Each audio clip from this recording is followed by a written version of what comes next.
Okay, so a huge match for Bound for Glory, TNA coming up this weekend. Dudley's Team 3D versus the Hardys, one of the most storied rivalries in pro wrestling history, and you guys are getting ready to do it again this weekend. Bully, are you looking forward to this? I mean, once again, it's been a while since you guys danced together, but it is one of the greatest dances in pro wrestling history.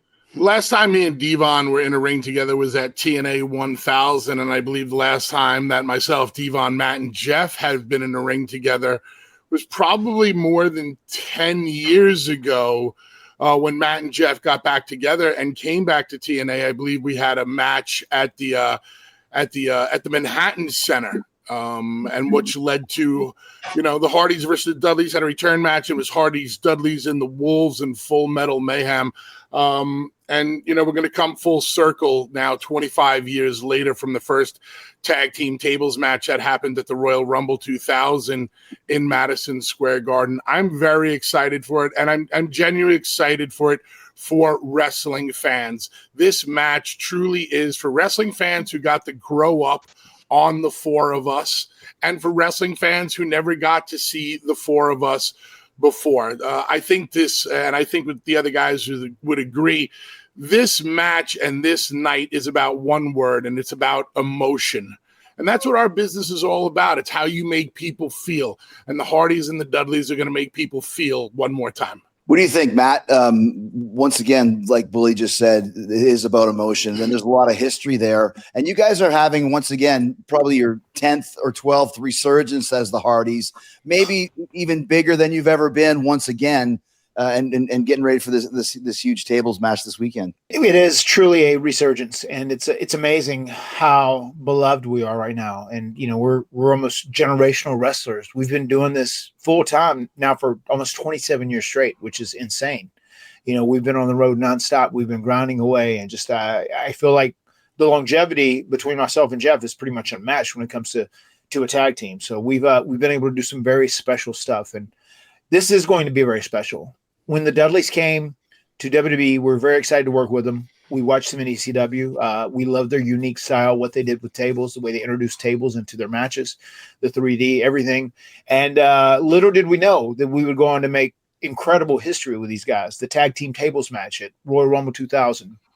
Obviously, the triangle ladder match, the TLC stuff, that those all became iconic. And we could not have done those without the Hardys and the Dudleys. And we came to TNA. We had a hell of a series there, especially the one with the Wolves that Bubba just talked about earlier. And we're going to do it one final time. And I can't wait. I'm very excited for it. Jeff, why do you think, like Matt just said, you guys are so beloved right now? What is it about the Hardys and your connection with the fans that keeps you so popular? Yeah, I don't know. I know one thing with me, even yesterday, that sometimes people come by and they're almost in tears and they say, "Oh, man, thank you. You helped me through a very hard time." And we've just had an incredible connection with the fans over the years. And I think it is because we were very different, back when we went from wearing the spandex to the kickwear pants and the T. Riley shirts. It was very unique. And then I kind of started, when we had the chance to be the Brood, I started kind of falling into my own self a little more, inspired by like Marilyn Manson that's where the trouser socks on my arms came from, is watching Marilyn Manson. And then that was a part of my wrestling. And then later the face paint. It's all just, and I've always been, like super authentic and original, and I'm super proud of all that. But yeah, I think people just related to, we weren't huge, we weren't big jacked up guys, and they just related to us because we were different. And I've thought about this a lot lately, just thinking about the Shawn Michaels and Razor Ramon ladder match, and then jumping forward to like what we created with the TLC match.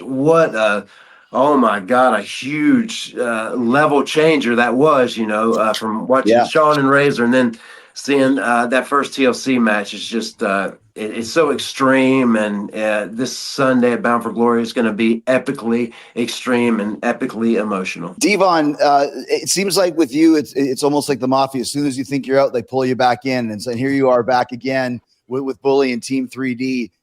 And exactly where you should be in one of the main events of the pay-per-view. Well, I think it's only fitting next time I get a phone call from Bubba and I see his name on my phone, don't answer it.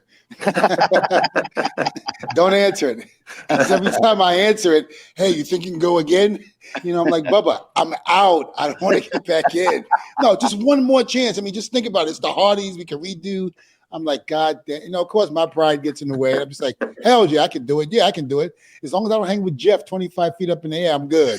We're going to find someplace to hang you from, D'Von, for sure. Yeah, well, but, you know, I've had a great time with these guys. And, you know, in the middle of doing my podcast, I, you know, was expressing the love that I have for these guys, including Edge and Christian, who, you know, unfortunately are not going to be able to be there.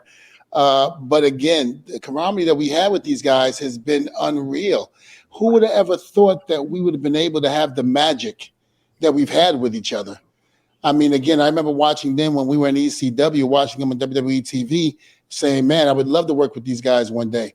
Then we get the opportunity to go to WWE, and they're there. Now we have the opportunity to do it. So knowing what we did at the Madison Square Garden 2000 Royal Rumble at Madison Square Garden, knowing that we have a chance to redo that again is great. I mean, I feel great. You know, I definitely feel a lot better than I did since the 1000 episode. You know, after when the 1000 episode happened, a lot of people don't realize that I was only 7 to maybe almost 8 months out of back surgery.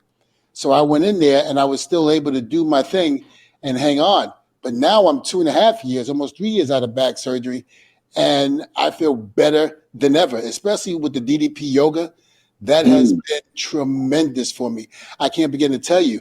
And then, you know, not to mention my regular trainer that I've had for many, many years that's helped me bounce back from that back surgery. And then I went into boxing. Believe it or not to become a boxer, but just because of the feet placement, you know, backwards, forwards, side to side, the movements and all of that, and hand coordination. And let me tell you something. I remember the first 3 days after doing the boxing, I had snot running out my nose, drooling from the mouth. I was so damn tired. Now I've conquered it to where I'm not like that anymore. I can actually go and do things where I'm not as tired anymore. And I feel like I'm in the best shape that I possibly could be in. I feel like I'm in better shape now than I was when me and Bubba returned back to the WWE. Let's talk a little bit about that. Here we are, you know, Matt mentioned 27 years. I just had my 35th anniversary. Here we are still in the business, still doing great work. Bodies holding up. How do you feel, Jeff? I mean, after all the stuff that you've done, body wise, you're doing good. Yeah, I feel great, man. I'm in my 4th year of doing ice baths, and it's, in my opinion, the fountain of youth, man. It's a game changer. It has been for me. And yeah, I was in there 4:30 this morning, man. I didn't want to get in, but I made myself get in because once I got out, I knew I'd be ready to conquer the day. And I am totally addicted to the ice baths.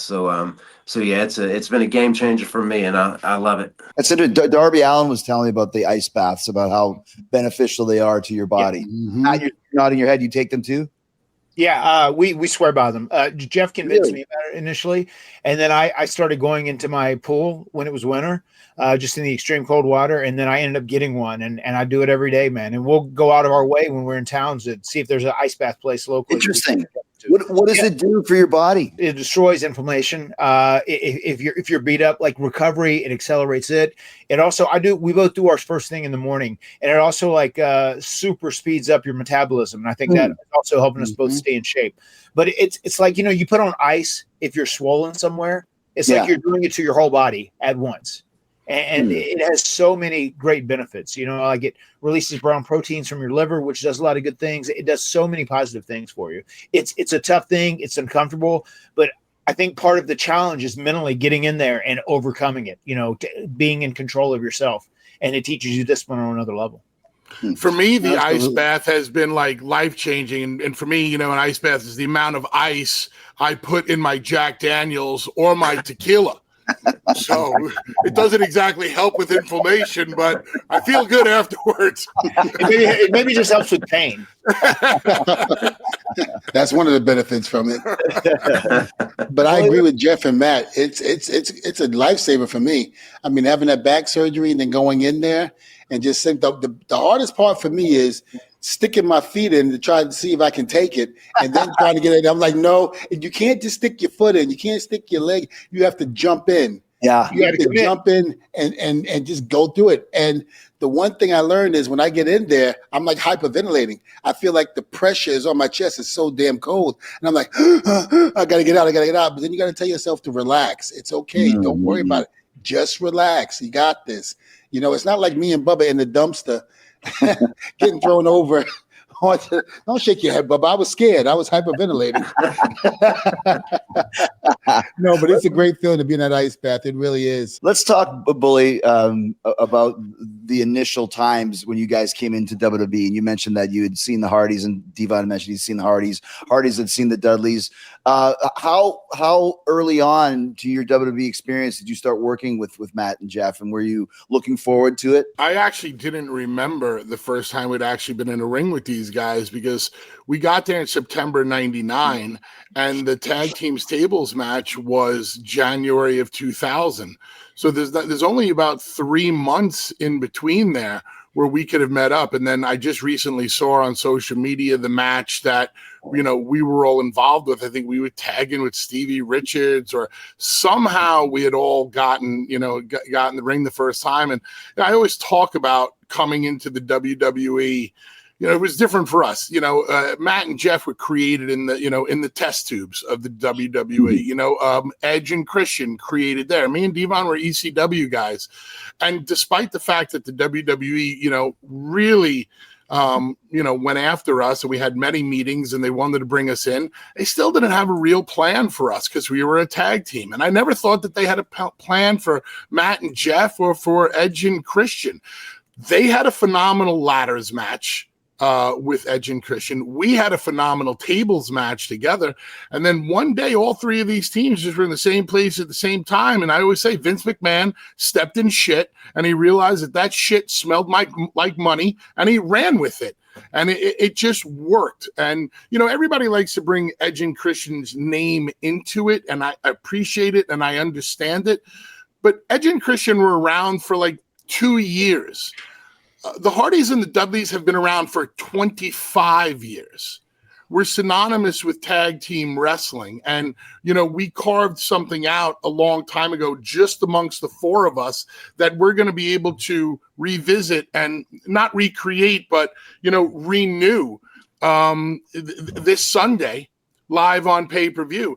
I don't know of any other two tag teams on the planet that could possibly do this. I think that when the Dudleys and the Hardys are gone, it's going to be like Last of the Jedi we will be. I don't think we're ever going to see two teams that were so synonymous with one another ever, truly have these type of moments again. What do you think, Matt?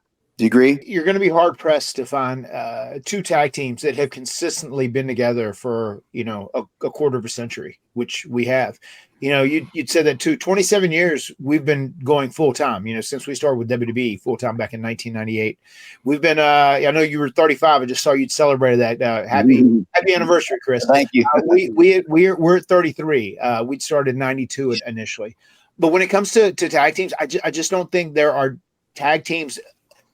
I feel like everyone's attention span is so short nowadays in pro wrestling, right? And people are moving to the next thing.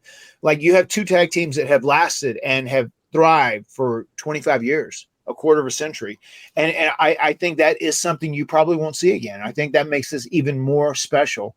And we're so happy that D'Von is healthy and he is able to get in here and step into the ring. I think he was the biggest question mark of everything. But, he's in here. He's feeling great. And we are very excited to go out and tell another story. And I think we're smarter storytellers. Jeff and I, we're very good at taking calculated risk, smart risk in this day and age. And I think we're going to go out and create absolute magic when we go to Bound for Glory. Isn't that amazing when you think about that? Like how the generations athletically and the chances that they take gets more and more extreme, no pun intended, every year. I remember, 91 doing a moonsault, and it was the biggest thing you could possibly ever do. And now the moonsault is done, in the lockup pretty much. You mentioned calculated risks, and Jeff is laughing. I mean, Jeff, you were one of the original Daredevils, and now the stuff you do is tame almost in comparison. Isn't it amazing how things have advanced over the years? It is. It blows my mind, man. It's been real cool, like working with some of these younger teams and all these different combination spots. That's inspired me to do a few combination spots with Matt. So we got a one big idea to maybe pull off at Bound for Glory. But yeah, it's cool. We've learned from them, man, and it's just I'm so blessed. We're so blessed to still be as active as we are. But yeah, the evolution of pro wrestling has been insane. Let's talk about the initial tables match. You guys have mentioned it a few times. You said, Bully, it was January of 2000, and this was in Madison Square Garden. You were there. Yeah, I was. I don't remember. Weren't you? When did you come in? I probably was, but I don't know what I was doing. I don't know what I was doing. But yeah, it was January 2000 Garden Royal Rumble. Oh yeah, I worked. That's what I don't remember. I worked with China and Bob Holly. Yeah, it was a three-way, right? Yeah. Exactly, Oh, wow. exactly. So tell us about that day and kind of how that match came to fruition and how you put it together, because tables matches weren't, a daily occurrence like they pretty much are now. It was a very rare thing. I actually don't remember. Maybe one of the other guys have a better memory of us putting it together or how it came about. Coming from ECW, the whole tables thing, it kind of was there. And I remember Vince coming to me and D'Von, he goes, "I know how I'm going to make you a heel. You're going to put a woman through a table." Like, listen, that ain't going to work. That ain't going to work, boss. So we had put Terry through the table. And I think that's what kind of kicked it off, to our tables match with the Hardys. But Matt, Jeff, D'Von, do you remember that day or putting anything together or any of the discussion? I do remember before talking about this match. I remember talking to Michael Hayes, how we had got that ladder match with Edge and Christian. And Jeff and I, we would do ladder matches against one another on the independent scene here, in the Mid-Atlantic area. We did them several times. And I said, if we could get myself and Jeff and Edge and Christian in a ladder match environment, we can all do something special. I mean, like we're 4 different versions of Shawn Michaels. We can all take a bunch of crazy bumps and we can do some stuff that's really cool, stuff that's never been seen before. And I'll never forget, Michael Hayes said, "Well, we're talking about doing something with you and the Dudleys at Royal Rumble. Like, what ideas do you have?" And I said, "Well, their thing that they use are tables." And I remember, what if we could have a tables match? I remember suggesting it to Michael. And I think Michael may have went and pitched that to Vince, and we ended up getting that tables match. Because I thought if we were in that environment with you guys, we could parallel what we did with Edge and Christian, really make something magical happen that was very different and tell a story in a different way with these inanimate objects, something that no one else was doing at the time. Was the finish of the match was you just put somebody through a table? So only one table is being used? That's 2 tables? It was elimination style. Yeah, it was elimination style. Both members of each tag team had to be put through tables offensively. Like if you went to put somebody through a table and they moved and you crashed through, then you weren't eliminated. You had to offensively be put through by your opponent. It's amazing because it kind of started, a whole, like you mentioned, a whole trend of ladder matches. You guys did the best of 7. I don't think it led to the ladder match, right? Yeah. Then there was the tables matches. Then, of course, it transfers into the TLC. And it just continues to grow and grow and build and build and build.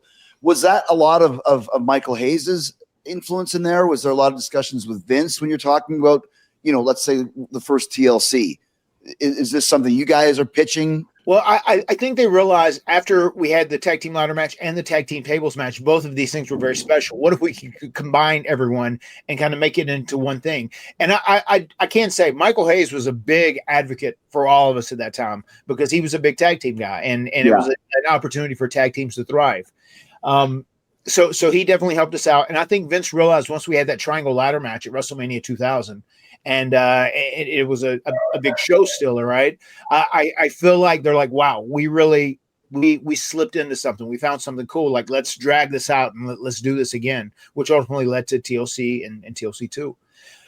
The day of, Bubba, I remember we were talking about the match. We were putting some stuff together, and something that I think makes the match almost a little more magical in some ways is because we lost time. If you remember, right before we went out, they cut like 3 or 4 minutes off our match.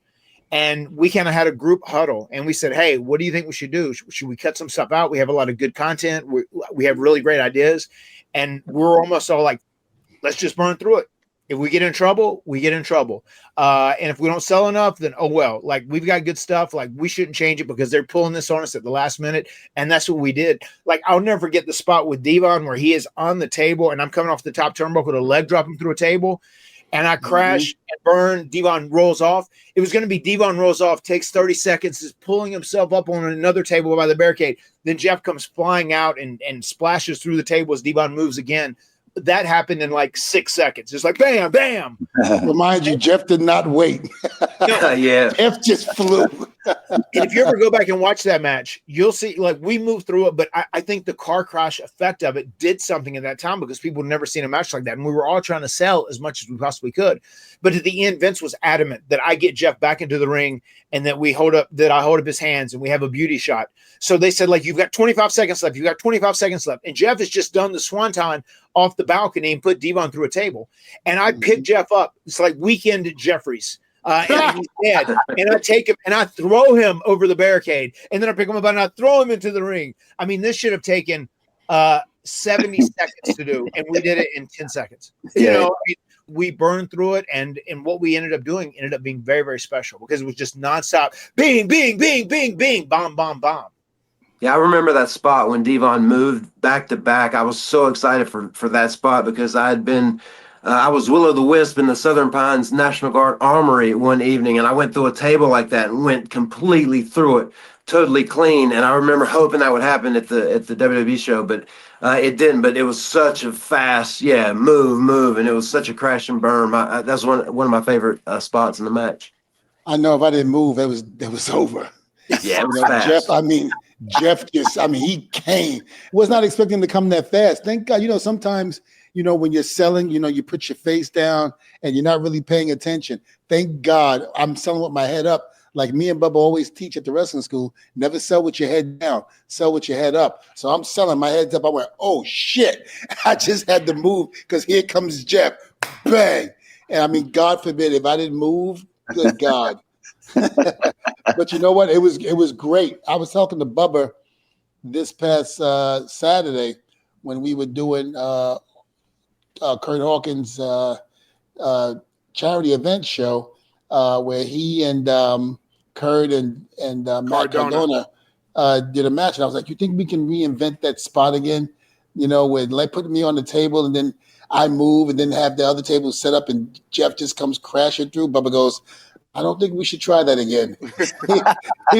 he was like, that was something that was God had put us in the right place at the right time and moved us for that special moment, for that match to be able, we can look back and go, good God, that was an impressive spot. And that's exactly what went on with that spot. It was very impressive. And, you know, we did a hell of a job. I can't thank these guys enough for that match. Do you remember the feedback you got after the match, like when you came to the curtain or from your agent or from Vince? We stole the show, brother. Come on.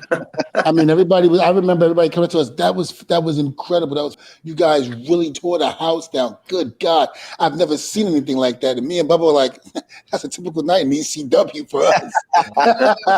That was a typical night in Omega for me and Jeff back in the day. Exactly. You know, so it was normal for us, but for the other people, the other eyes, it wasn't. They had never seen anything like that before. And the thing about it is, if a match like that is being created and they've never seen it before, it's like, wow. Yeah. They're in amazement. You know, like Scott Hall and Shawn Michaels. Nobody had ever seen a ladder match like that before. Mm-hmm. So when they did it, it was the best thing next to sliced bread. Then the Hardys and Edge and Christian do it. And then, you know, it's like, wow, that's almost as better as, you know, Scott Hall and Shawn Michaels. And then we do it, you know, with the TLC match, and people still talk about it to this day. No matter how many things that we did in that match, in those TLC match, and the story that we tell, no other TLC match that's being done now will ever top what we did. Because not only did you have 6 guys in the middle of that ring that had chemistry like no other team, but added 3 elements to it: Spike, Lita, and Rhino, and then told a great story. To have that, that's what's missing in today's wrestling. Nobody would know how to put a match together like that and have those those 6 guys and 3 other guys added to it, nobody would ever really know how to do something like that again. And that was just magic. That just showed you how good the Hardys, Edge and Christian, and the Dudleys were with each other. It's interesting something that you just said there, D'Von, that made me think about how it was just a normal Tuesday night in ECW, or a normal Sunday afternoon in Omega, and Reynolds, North Carolina. They love you in Reynolds. You guys were pioneers of this style. Let me rephrase that. In bringing it to WWF, it's almost like ECW had brought what they were doing in Puerto Rico or at FMW. You guys were bringing some of these elements from these other companies, but in WWE, because they'd never seen it before, you are known as the pioneers of that style. And it's only 25 years ago, which might as well be 100 years ago in the wrestling business at this point in time. But just it's interesting to think how much the style changed because of you 4 guys and the table matches and the TLCs that didn't exist prior. To this day, it's interesting because D'Von talked about the psychology of the match, and we all always wanted it to make sense. We knew the crash and burn and the big spots would find their ways, but we really tried to make sense of everything, which is not easy to do. Right. And when you watch a lot of modern day, TLC matches or matches that replicated what we did, I feel like everybody is looking at it from the point of view of how can we top what they did, when nobody is going to top what we did. And if you ever wanted to top what we did, you'd have to incorporate more psychology into the match, because that's what I believe made everything that we did special. What we did, not everything makes sense. It's impossible for everything to make sense when you have a crash and burn matches like this. But the way, going back and watching these things, these matches later on in life where I'm super critical of stuff, I find myself not being super critical of a lot of things, because I'm like, wow, that made sense. That made sense. So the matches stand the test of time.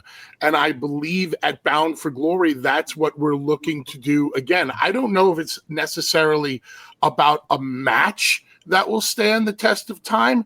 It's about the memories we will create on that night that will withstand the test of time. I'm 99% sure Hardys and Dudleys will never meet up in a wrestling ring again. So whatever we do with that allotted time, we want people in 25 years from now, like we're 25 years later, talking about, hey, remember that night at Bound for Glory? Remember when this happened, or remember when whatever it is. I want tears. That's my goal. I think that's all of our goal. I think we want people to cry, whether that's tears of joy, tears of sadness because you're not going to see again, whatever it is.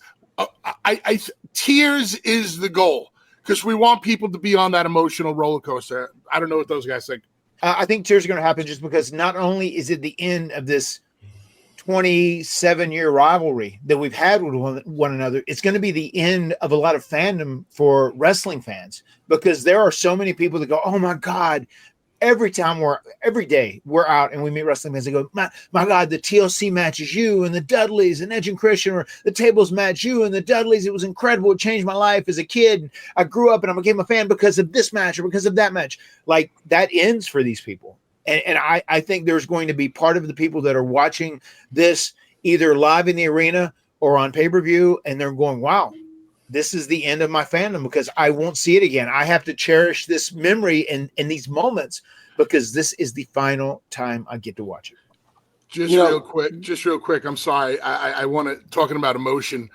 On Monday, TNA dropped the very first episode of the Hardys Dudleys rivalry, and this whole documentary style that'll have like 3 or 4 parts. And it was about 2.5 minutes long.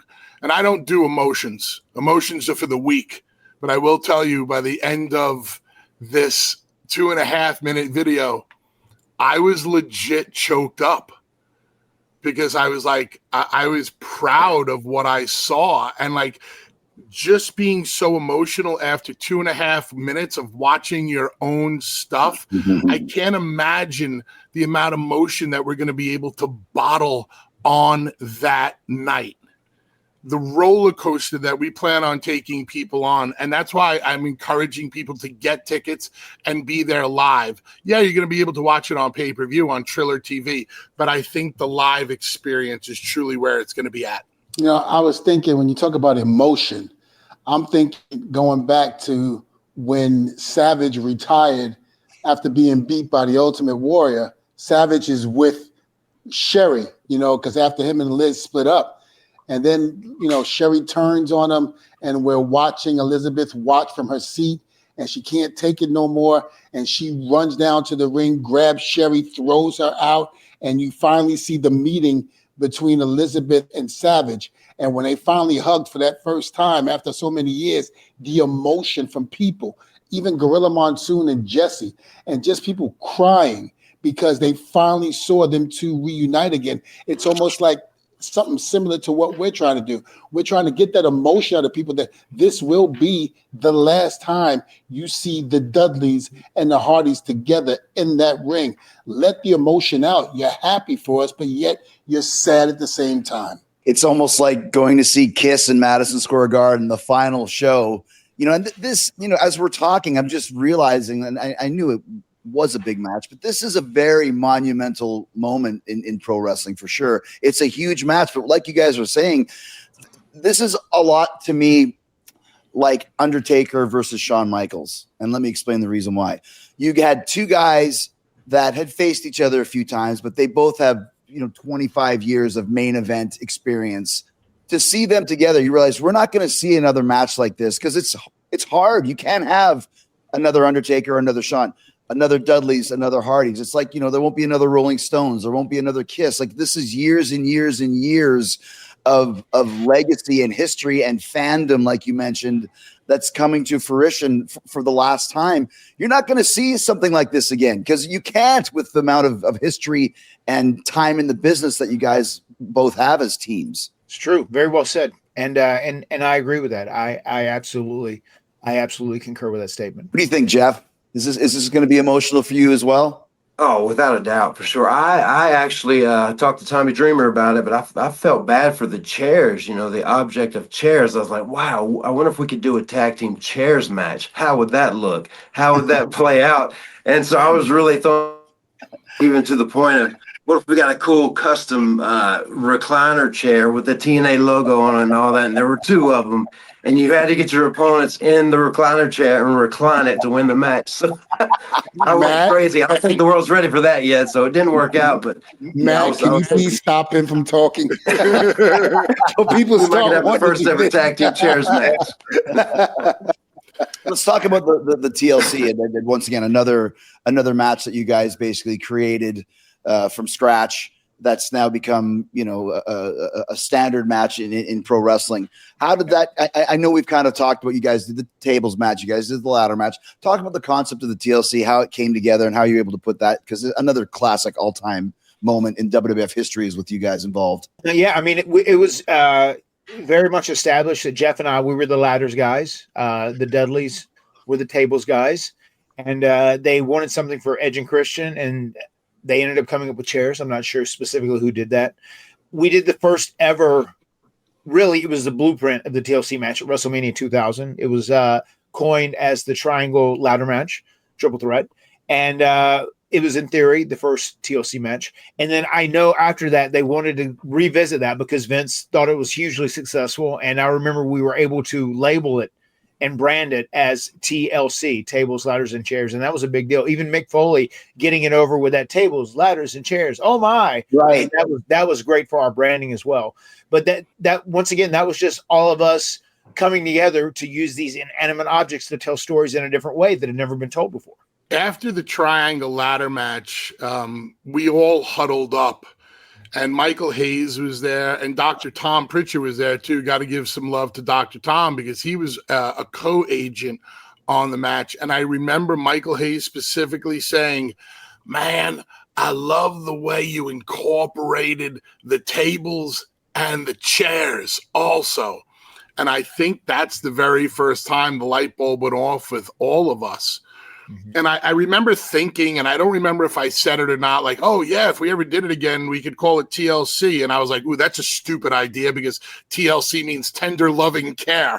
So I was like, yeah, that'll never work. But somehow it all came to fruition, and it just became legendary. But listen, we invented matches. You invented a match too, Chris. So you know what it's like, right? You made a ladder match mean something, right? You invented Money in the Bank. Yeah. Here's your chance to put yourself over. Go. Oh, it's off. No, I mean, once again, it's just like when we did the Elimination Chamber for the first time. You're doing a match that's never been done before. What do you look back to figure out how to do this damn thing? And it was like that with the ladder matches. There was so many ladder matches. They were starting to become fairly standard. And what do you do when you have a bunch of guys with nothing going on? We'll throw them in a ladder match. So that was kind of the idea. But I was like, we have to come up with something new for this because it's becoming, a little bit of a cliche. And that's where the whole idea of the briefcase.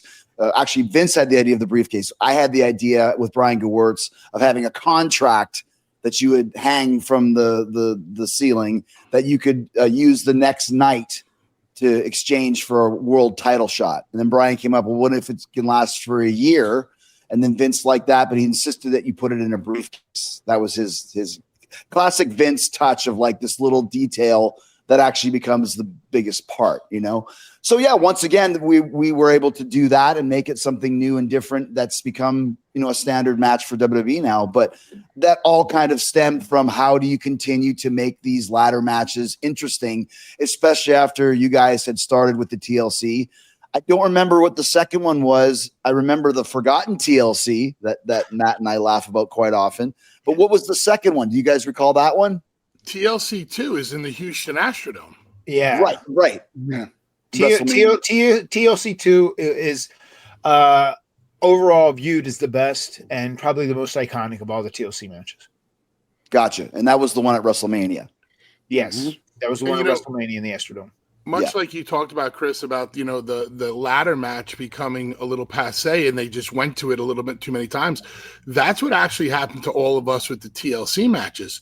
The triangle ladder match went so good. TLC 1 and 2 became iconic. Now we started showing up at shows, showing up at Raw or SmackDown, and all of a sudden, oh, you're in a TLC match. And like, what? Right. Like TLC 3. Which was a live that you were involved in, Chris. That was the first time there were 8 guys involved. And we landed in California for a SmackDown. And we found out that we were in another TLC match with 8 guys involved. And we had hours to put it together. Hours to put together a match that was already, we never thought that we could top. And now we had to include 2 new guys. Yeah. And when you go back, it's the Forgotten TLC, but that is probably one of the most hard-hitting, brutal, violent TLC matches that ever happened. I remember exactly what happened, as a matter of fact. The night before was Sacramento, Jericho and Benoit versus Triple H and Steve Austin. That's when Triple H tore his quad. Yep. So the entire plans for, I think I was supposed to go with H and Chris was supposed to go with Steve, and they had no idea what to do. So they needed a placeholder. So like you said, we took off from Sacramento, landed in Anaheim, and found out. I remember Paul Heyman was like, you guys have a TLC tonight. We're like, what? And this is one of those things too, where we're West Coast time. So the show starts at 5 and we landed at like noon. So it was literally, like you said, Bubba, hours to put this together. And it turned out great. It was another testament to, I don't remember who, if D'Von or Jeff were in it. I know the 3 of us were for sure, which I'm assuming Jeff probably was. And probably Bubba and D'Von as well. But no, it wasn't me and D'Von. It was me and Spike. Yeah. Okay. I was on SmackDown doing Reverend D'Von. That's when Vince decided to break up tag teams, right? Yeah, exactly. Anyways, we put together a pretty magical match in a very short period of time, which I was very happy with to this day. And we laughed with it being the forgotten one. It's probably the one that most people saw, though, because it was on SmackDown, not on a pay-per-view. Right. I like the way you try to put yourself over. By Yeah, that's the reason why it's so good. Most of the stuff, yeah. Was there ever any times where you guys had ideas that were deemed too crazy and Vince or your agent said you can't do them? There was a point, and I'll let Jeff take this too. He had an idea where he wanted to use a cable ladder where we broke all the ladders in the match, and he wanted to drop a cable ladder from the building like they hang lights with, or they Yeah. And we weren't able to do it, but we kept that in our back pocket. And Jeff got to do it this year, Slammiversary, and we made that a reality. You want to talk about that, Jeff? Oh yeah, that was a dream come true, man. I just remember seeing them like work on the lights and everything back in the day in WWF, and going, man, that would be cool if that was incorporated into a ladder match somehow. So, but yeah, it never happened there. So I'm so grateful for Tommy Dreamer helping bring that to life. Yeah, man, this year it was so cool. I always kind of found like D'Von, like you're a big dude, probably about 280 at the time, 290 or so. Yeah, I was all jacked up. But you kind of almost finding yourself in these predicaments. Like I always kind of laugh, like D'Von's, here he is again, hanging. Let's talk about this, hanging from the damn ladder or from the belt from the ceiling. Yeah. And then I think Jeff spears you off it, or Adam speared you off of it. How did you find yourself in that position? Because I know damn well you weren't comfortable up there in any way, shape, or form. Scared to death. We were putting the TLC match together at the building the night before, and they came up with the spots where Matt and Bubba goes off through the tables, and I forgot how Edge and Christian were taken out. But now that left me and Jeff. And I kind of like tried to stay out of the way. I kind of like tried to hide, so to speak. And then all of a sudden, Bubba, D'Von, we got to figure a way for you to get eliminated from this. I was like, don't worry, just punch me. I'll go down, stay down. I need to win. Right. Like, you don't do nothing special. No. I think you and Jeff got to hang. I go, why? My thing was why. I don't have to hang. Like Pat Patterson used to say, give me a clothesline. I go down. You don't see me again. I'm done. You don't need to do anything elaborate to get me down. I'll stay down. And like, no. You got to go up there and hang with Jeff. Can you do it? I said, I could do it, but I don't want to do it. I don't want to do it. Why? Are you scared of heights? I said, yes. Mm-hmm. First time my pride didn't get in the way, I went, yep, petrified. Well, we got to practice it. I said, no, we don't. Because even practicing it with that crash pad, I was petrified. He says, well, how do I know you're going to do it? I said, trust me. With all of those people in the arena, Vince watching in Gorilla, and the millions at home watching, I'll go up. I'll have no other choice. And that's exactly what happened. I got up that ladder, and I'm holding on, and Jeff is in his own world. Like I always like to say, he's kicking. I was like, Jeff, the ladder is not moved. If you ever love me, stop kicking me. And I'm petrified. I mean, I'm hanging on to those belts for dear life. I mean, I had freaking whelps on my hands. I was hanging on so tight. And Jeff is just kicking. And Edge goes, what's going on up there? I said, move the goddamn ladder. This man is crazy. He won't stop kicking me. So Edge goes, all right, D'Von, I'll move the ladder, but don't look down. I go, what? Oh, shit. And now I'm petrified even more. Finally, Jeff, I think, got out of breath or whatever, and he stopped kicking for that one moment. And I just said, all right, just let go. And I let go, and that was it. That was an amazing bump.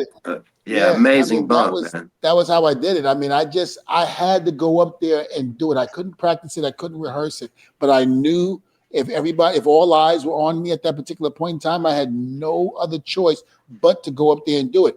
And that was the way a lot of things that I was scared of, that a lot of people didn't know I was scared of, not even Bubba, I would say, yeah, I know how to do it. That's fine. I can do it. And I would just do it because I knew that if all eyes were on me, I have no other choice but to do it and make it right. Was there ever any moments in the TLCs or any of these matches where you guys got hurt? I mean, obviously they're getting banged around, but was there ever anything that was a little bit worse for wear? One of the most amazing things to me was you take into account the triangle ladder match, TLC 1 and TLC 2. And other than the minor bumps and bruises that are going to come with a match like this, all of us walked away unscathed through those 3 matches. Mm-hmm. I don't think any of us had anything major happen. And when you think about D'Von taking the bump from hanging, he takes a flush flat back bump. Crazy. Me and Matt going through the two tables at the same time with pinpoint, perfect time. 4 tables. The timing on that. Jeff and Edge out of midair, the clean bump they took. Matt falling backwards through the table. Any of the stuff that we did, we all came away unscathed. I think that speaks to the level of professionalism and the calculated risk that Matt, talked about. We were going to take these death-defying bumps, but we were going to take them in the safest way possible. And other than the only time I think we ever got nervous was when Jeff tried to walk across the ladders and do the Frogger spot. Like he kind of slipped and fell for a second, but he got right back up. I was like, oh yeah, Jeff's okay. Oh, Jeff, man. You come up with these ideas, man. Nobody thinks like Jeff Hardy, which is a good thing. Yeah, I'm pretty sure during the putting the match together with Edge and Christian, that first ever tag team ladder match, is when I looked up there and said, man, I wonder if like some human beings could hang up there at some point. And I know I pretty much thought about that then, but yeah, that's just how I think, man, the world I live in. And it was so cool to pull that off and for it actually to happen. Even being at SummerSlam this year, man, seeing that spot when dude pulled his legs up and the guy tried to spear him, I love that. That was I never expected to see that, man. But the innovation, I love to witness that. A lot of times we're in big matches, and I'll ask Jeff, I'm like, okay, Jeff, what do you want to do? Let's get the Jeff Hardy highlight moment, and let's figure out, let's build around that. That's how a lot of the conversations start. Yeah, that Frogger spot was such a disappointment, man. I was so excited to pull that off and make it out there, but oh man, there's one great picture from that night of me just like straddling the two ladders. But yeah, it's one of those things, you just go for it and hopefully it works out. If it don't, you just keep rolling on. Explain the Frogger spot for those who didn't see it. What was your idea? There was 3 ladders, and like the game Frogger, I guess the frog jumps from lily pad to lily pad, and that's kind of how we saw the tops of the ladders. And I was supposed to make it off over the 3 ladders to reach out and jump and hang onto the thing there, but the ladder failed, so it didn't work out. Yeah. Those ladders will bite you too, man. You can't trust them ever. For sure. As we start to wind down, let's talk about resurgence earlier, about the resurgence of TNA. TNA is like the wrestling company that you can't kill. It won't die. And here we are again in 2025 where TNA is doing really good business with some really great stuff going on creatively. Let's talk about that. You guys just made your return as the Hardy brothers back to TNA. Talk about that, Matt, and how things are going with the company. It's been great. And the growth has just been monumental over the last 12 to 15 months. It's crazy. And I think there's a lot of things that factor in. I think it was really good when Nick Nemeth was there and he was their world champion. I think he was like a credible guy who was a big star at WWE for a while. Mm-hmm. Joe Hendry ended up becoming like this viral sensation. He was viral everywhere. That helped it out a lot. I came back over, showed up as Broken Matt. Jeff shortly thereafter showed up. And I feel like when we were in Chicago, whenever I wrestled Moose for the world title and Jeff showed up at the very end of that match, that was kind of the moment where everything changed. Like, oh my God, the Hardys are back together and they're here in TNA. And I feel like TNA and Tommy, they have done a great job at putting us in a position to succeed and just like, really capitalizing on our value, putting us in positions where we can succeed, where we can do our best. We love going out with younger guys like Rascals, guys like ABC when we're working with them, working with the younger guys and teaching them. And there's even times where they say, hey, we're going to do these combos. Jeff, these combos, I said, let's maybe instead of doing 3 combos, let's do one really good one. And then we'll get a great Hardy Boys moment in there too. But just working with these guys and giving them the rub that we've had for being on TV for 27 years. And things have worked in a really smart capacity. Booking has been good. It has been strong, and houses have gone up. We were in Edmonton, and we had 2 capacity crowds. That's great. 3,000 people both nights, and they were just rabid. They were so enthusiastic, so great. It's been great, and I want TNA to do good. I want WWE to do good. I want AEW to do good. I want every promotion to do good because the more places that do good, the better it is for all the wrestlers, all the talent, all the people that work backstage. The more wrestling companies that are successful, the better. And TNA is a company that's been around for over 2 decades now. So yeah, I definitely am very happy they're thriving right now. Bully, you've kind of been working with TNA on and off. Do you work with them more often now, or is this more of a one-off type of a thing? I only do things that I feel have a good story involved and something real can be done. My passion for pro wrestling lies in this microphone now on Busted Open every day or every night, talking about pro wrestling. Me and D'Von have done everything you can possibly do. We have no more real goals or no more, tag team championships to win. Although on Sunday, we're going to give Matt and Jeff a run for their money, and don't think we're not trying to become the 25, if not 26-time world tag team champions. For me, the planets lined up for this match. This was the wrestling gods smiling down upon us and lining this up perfectly, and it just had to be done. And I'm happy it's being done in a TNA ring, because basically we're going to be able to do it our way, the way it should be done. We'll be able to close this chapter, if not close the entire book, on the Hardys and the Dudleys the way we want to, without anybody else getting in our way, or time limits or other opinions, because nobody created the magic that we created except for the four of us. And allow me to go on record, as I have on Busted Open many times, Matt and Jeff are the ones responsible for TNA's resurgence. When D'Amore left or parted ways with TNA, and those two, D'Amore and TNA, the company took a major hit, and they went back on life support, and nobody knew what was going to happen. And they went through management changes or ownership changes, whatever it was. When Matt and Jeff came back there, they gave credibility back to the company. And I think it was the autograph sessions. Fans seeing that Matt and Jeff were willing to stick around until 2 and 3 in the morning and meet with every fan and talk to every fan and sign every autograph and take every picture. That personal crowd interaction, the word of that traveled like wildfire, and that's why people wanted to go to the shows. They wanted to see Matt and Jeff wrestle. They wanted to go to the post-show autograph sessions. They wanted to be a part of those special moments. If Matt and Jeff do not go back to TNA is not in the position that they are right now. That is not an opinion. That is a fact. You go back and you watch TNA television, you look at the house shows, you look at the numbers. 2 of the guys on this screen right now are the guys responsible for putting the asses in the seats. What was the mindset there, Jeff and Matt, for because that is something that was very unique, the autograph signings. And from what I understand, you guys would basically just hang out after the show for as long as anybody wanted you to hang out after the show, correct? Yeah, straight up meet and greet. And we just, the lines have been crazy long, man. And Matt's been very patient along with me. And we're just so grateful for, where we're at now in pro wrestling, especially me back in TNA has helped me through some hard times and my personal struggles. So it's just good. It feels great for me to be able to give back a little bit and help them out. Those meet and greets are insane, but we love it, man. And something that Jeff touched on earlier, and I think one of the reasons our fan base is so supportive of us as they are is just we've built so much equity over the years with our fan base.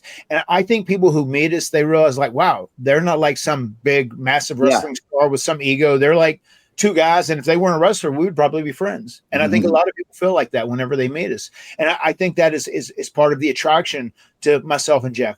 I will never forget, we did Genesis, where we had about 5,000 people in Dallas back in January. We wrestled the Rascals that night, and we had a 5-hour post-show meet and greet. And still, I mean, it's pretty expensive to come take part in that too. But we did it for 5 hours till 3 in the morning. And it was crazy. They were blown away that we did that, but it's been consistent. That's how it's been every single show. Last couple questions for you. Is there a favorite match that you have had with each other that stands out, or a favorite moment of the Hardys and Dudleys 25-year history? Something that you remember? For me, that hanging up there with D'Von is it for me, man. That's just the best memory. Oh my God, I cherish that moment. Jeff, I hate you. That moment, like Jeff is like kicking him, crawling up and down his body, and D'Von is very nervous, but Jeff is just so comfortable and in his environment. I mean, Jeff, you would think Jeff was just outside sunbathing, sipping on the street. That's how comfortable he was. And for me too, the first big swanton to putting Bubba through the table in LA.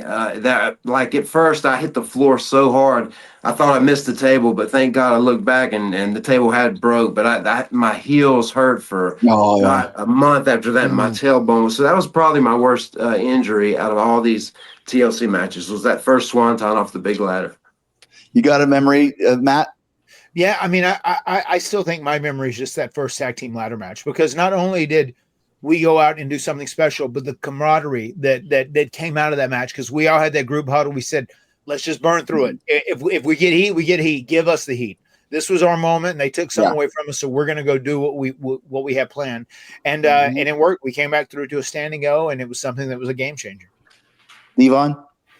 I think I have a couple. That the original TLC match, I wanted to have a second chance. That was my second chance, because that triangle ladder match, which was called the triangle ladder match, and it wasn't a TLC match, but if you think about it, we still use tables, ladders, and chairs. I wasn't as comfortable in that match the way I was in Carolina at the original TLC match. And it gave me the opportunity to be able to sell better and to just do what I felt that I needed to do to make up for what I couldn't really relax with in the triangle ladder match.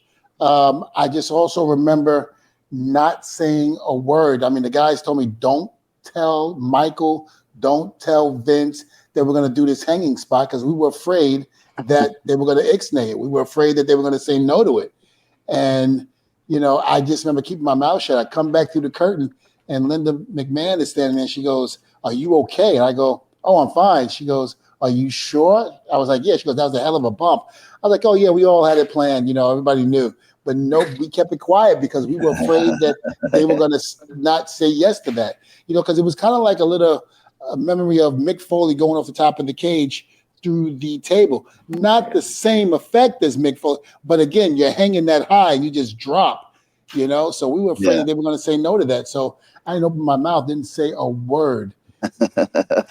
Bully? A couple of years ago, I got invited up to Steve Austin's place to do the Broken Skull sessions.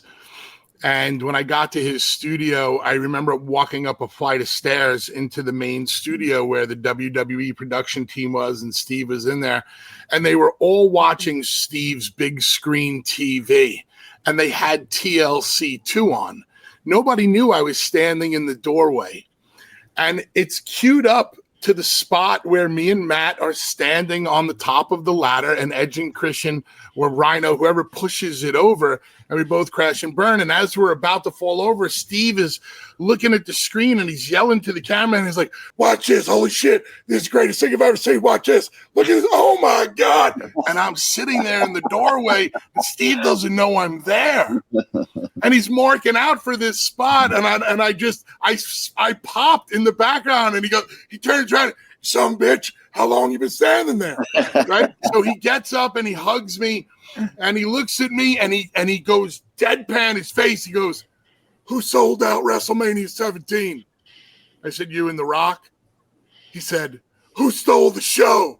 I said, "The Hardys, Dudley, Edge, and Christian." And he popped so hard. He's like, nobody could follow you. You were on fourth and we couldn't follow you. And that stood out to me so much, because here's Steve Austin, the main event of what is said to be the greatest WrestleMania of all time, along with The Rock, still saying, "Oh my God, it was what you guys did was so memorable that we couldn't follow it." And I think that was it was nice to hear. It was a cool little moment. Just out of curiosity, who did follow us that next match? Do you remember? The Gimmick Battle Royal. Oh, man. For a reason. Yeah. Well, guys, it's been great talking to you. Much respect to all four of you. And this is going to be, once again, a very historical match on Sunday, Bound for Glory. What can we expect? I do want to say this before we even let Team 3D there close things off. Myself and Jeff, he said that earlier when he said that we're both feeling great. We both do physically feel great, and we feel like we can rock and roll just like it's the year 2000. And when we go out there, we're going to tell a story that is going to be very emotional, and I think it's going to touch people, especially longtime fans of the Hardys and the Dudleys. But we're also going to pull Bully Ray and D'Von Dudley out We're going to make them want to work, want to go nuts out there, and we are going to create some magic. We're going to create a memory that people are going to remember forever. On top of the story, we're also going to bust our ass, and we're going to work real hard. And Jeff and I, we promise we're going to make Bully and D'Von want to go hard whenever they're out there with us. Okay. Well, you got there's your challenge. You got my money. I'm going to buy the pay-per-view to watch this match because I want to see it. And I know you guys are going to create some magic as you always do. So thank you guys. And thank you for 27 years of great history between the two of you. Thank you, man. Guys. Thank you, Thank Chris. you, guys.